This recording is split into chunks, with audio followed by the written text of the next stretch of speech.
quem começou os primeiros letrados que começaram a registrar receitas, né, foram a Igreja Católica, né, a Igreja Católica com mosteiros, com monges, freiras que começaram a desenvolver a parte da escrita e registrar as receitas.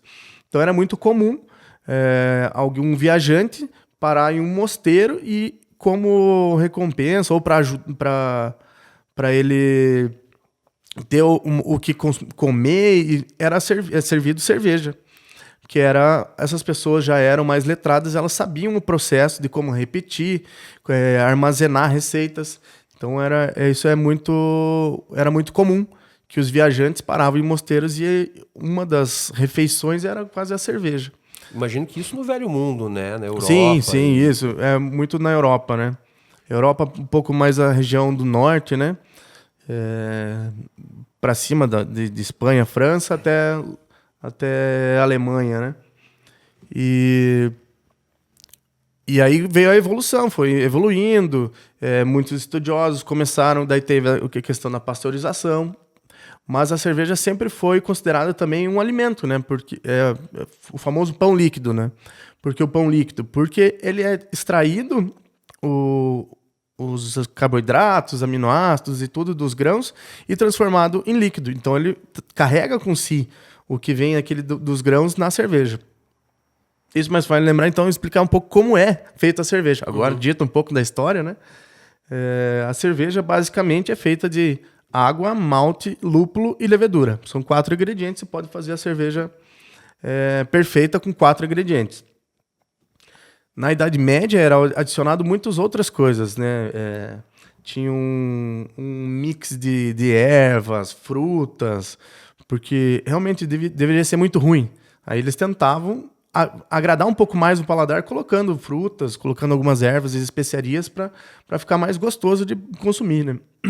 Não era somente um pão líquido, já era uma coisa que dava prazer, já era inebriante, né? Então já era uma coisa que eles tentavam deixar que já tinha ganho um status de destaque, né? Como sim, um líquido.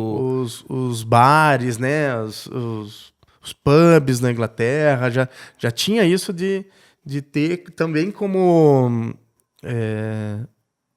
uma festa, né? Usar em momentos de alegria. Então, ao longo do tempo, foi evoluindo para somente esses 3 ingredientes, na verdade, porque até então não era sabido que a levedura era um micro-organismo. Então, na Idade Média, pouco depois da Idade Média, né? Água, malte e lúpulo eram os 3 ingredientes básicos da cerveja. Isso lá em 1516, com o Reinheitsgebot alemão, lá, que era a lei da pureza. Já existia a lei da pureza em alguns outros lugares, mas a mais famosa, mais antiga, é a lei da pureza alemã mesmo, né? Que é a do Kaiser Wilhelm III, a Reinheitsgebot, que dizia que a cerveja só podia ser produzida com água, malte e lúpulo.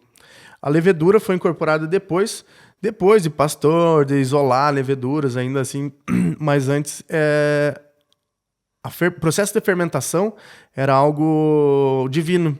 Eles não sabiam como era, de repente dava álcool e CO2, então era isso. Então, voltando, água, malte, lúpulo e levedura, você pode fazer uma cerveja excelente. Porque água, malte, essas são a base. Então, o malte, o que é um malte? O malte pode ser de diferentes grãos, cereais. O malte mais comum hoje em dia é da cevada, né? Malte de cevada é o que quase toda cervejaria usa, né? O mais difundido, mas também você pode maltear outros grãos, como trigo, centeio, arroz, pode fazer malteação de outros tipos de grãos, mas o mais comum usado hoje em dia é a cevada. Então a gente vai fazer a cevada colhida no campo, ela vai passar para uma maltaria, ela vai passar por um processo de germinação. A gente vai adicionar um pouco de água e calor e fazer com que esse grão de cevada ele germine. Então ele vai chegar e vai começar a sair uma radícula, que é aquela experiência do feijão de criança, sabe? Você coloca ali, vai sair aquela radícula no do feijão no copo, água, né? Aquela coisa que criança coloca ali com um algodão, um copo e um feijão, vai sair aquilo ali começando a brotar. Então, o processo da malteação, ele vai induzir essa germinação e vai interromper. Quando saiu essa radícula, eles interrompem com calor e eles retiram essa radícula e aí passa por uma torrefação, por um aquecimento, aí depende do estilo do malte, da variedade do malte que você vai ter, aí vai algum processo.